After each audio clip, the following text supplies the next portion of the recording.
রিমঝিম বৃষ্টির মধ্য দিয়ে আরেকটি নতুন ব্লগ নিয়ে চলে আসলাম। আজকে সকালবেলা ঘুম থেকে উঠে দেখলাম চারপাশে বৃষ্টি হচ্ছে, মানে রাত থেকেই বৃষ্টি হচ্ছিল, কিন্তু সকালবেলা বৃষ্টিটা একটু বেড়ে গেছে।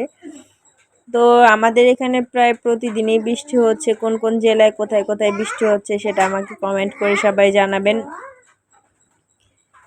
তো টিনের চালে ঝিরঝির করে বৃষ্টি পড়ছিল আর ঘুমিয়েছিলাম, ঘুমটা ভেঙে গেল। আর টিনের চালের শব্দ কিন্তু, বৃষ্টির শব্দ শুনতে কিন্তু অনেক ভালো লাগে। তো কি আর করার, ঘুম থেকে উঠেই এই যে চা রান্না করে নিলাম, কারণ মেহেরিনকে আজকে চা আর বিস্কিট দিয়েছি খেতে, কারণ মেহেরিন চা বিস্কিট অনেক পছন্দ করে। কিন্তু ও একটু মন খারাপ করছিল, কারণ ওর বিস্কিটে চাই দেখা যাচ্ছিল না, চাটা একটু কম হয়ে গিয়েছিল। তারপর আমার এখান থেকে একটু চা ওকে দিয়ে দিলাম। আর আজকে রং চা রান্না করেছিলাম, কারণ আমার প্রচুর ঠান্ডা, এটার জন্য। তারপর মেহেনের বাবা একটা হাঁস নিয়ে আসছে, তো সেটা রাতের বেলা নিয়ে আসছিল, ভোর রাতের বেলা। বাইরে কিন্তু অন্ধকার ছিল, এটার জন্য আমি আপনাদের সাথে শেয়ার করলাম। তো উনি এটা কেটে তারপর রেখে চলে গেছে। আর একটু ভাজি ছিল রাতের বেলার, আর রুটি একটু বানিয়ে দিয়েছিলাম, সেটাই খেয়ে চলে গেছে। তো তারপর আমি ঘুমিয়ে গিয়েছিলাম, আর এটা একটু গরম করে নিয়েছিলাম, কারণ একটু নাড়াচাড়া হয়েছিল, এটার জন্য। তো সকালবেলা ঘুম থেকে উঠেই তো বৃষ্টি, তার মধ্যে এত সুন্দর একটা পরিবেশ। দেখেন, পাখি এই গাছটার মধ্যে বাসা বানাচ্ছিল। এই গাছটা সাধারণত আমড়া গাছ ছিল, আমরা যখন এখানে এসেছিলাম অনেক আমড়া হতো, কিন্তু গাছটা মরে গেছে। তো তারপর কি করার, মেহেনের বাবা তো আজকে আসবে না, এটার জন্য মা মেয়ের জন্য খিচুড়ি রান্না করে ফেললাম শর্টকাট। কারণ মেহেরিনও খিচুড়ি খেতে পছন্দ করে, আমারও একটু ভালো লাগে খিচুড়ি খেতে, কারণ ঠান্ডা ঠান্ডা পরিবেশে খিচুড়ি খেতে কিন্তু একটু ভালো লাগে। আর সবচেয়ে বড় কথা, মেহেনের বাবাও নাই, আজকে বাসায় এসে খাবে না, আজকে সারাদিনই থাকবে না।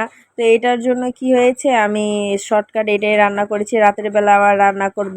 আর এটা ছিল বিকালবেলা। বিকালবেলা আমার মেয়ে ফ্রিজ থেকে ডিম বের করে ডিম ফাটিয়ে ফেলছে। তো কি আর করার, সেটার ভিতরে একটু আটা দিয়ে একটু গোলা তৈরি করে ফেলেছি, কারণ গোলাটা দিয়ে আমরা ওই মাংস ছিল, মুরগির মাংস, 2 দিন আগের আমি এটা ফ্রিজ করে রেখেছিলাম। তো সেটা গরম করে খাবো, কি আর করার। মেয়ে ডিম ফাটিয়ে ফেলছে, এখন এটা তো আর ফেলে দেওয়া যাবে না।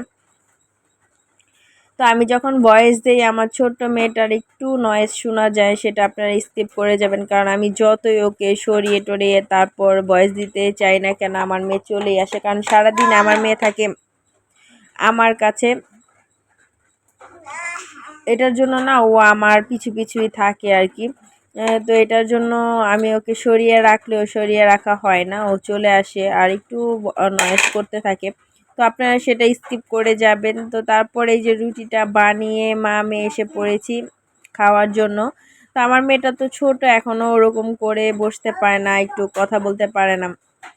কথা বলে দুই একটা করে কথা বলে, মানে ওর সব কিছুতেই দেরি, ও হাঁটছেও দেরি করে, বসছেও দেরি করে, ওর কথা বলাও দেরি করে। তো এখানে এই যে মাংসটা দিয়ে মেহেরিন আর আমি খাচ্ছিলাম টুকটুক করে বসে। তো মেহেরিন আর আমি যখন বাসায় থাকি কিন্তু অনেক কথা বলি, তার মধ্যে আবার ও অনেক জ্বালাতন করে অনেক। আমি 5টা মিনিটের জন্য কোথাও গিয়ে যদি বসি, তাহলে মনে বুঝেন আমার মেয়ে তুফান করে ফেলে আমার ঘরবাড়ি। তো এই যে দেখেন, আমি এটা তো গরম করতে গিয়েছিলাম খাবারটা, আর এর মধ্যে আমার মেয়ে কী করেছে। তো তারপর আমি হাঁসটাও ছিলে কেটে বেছে নিয়েছি, হাঁসের চামড়াটা আমি ফেলে দিয়েছি। তা তারপর একটু হাঁস ভাবলাম রান্না করব, কারণ মেহেনের বাবা তো রাতে এসে খাবে।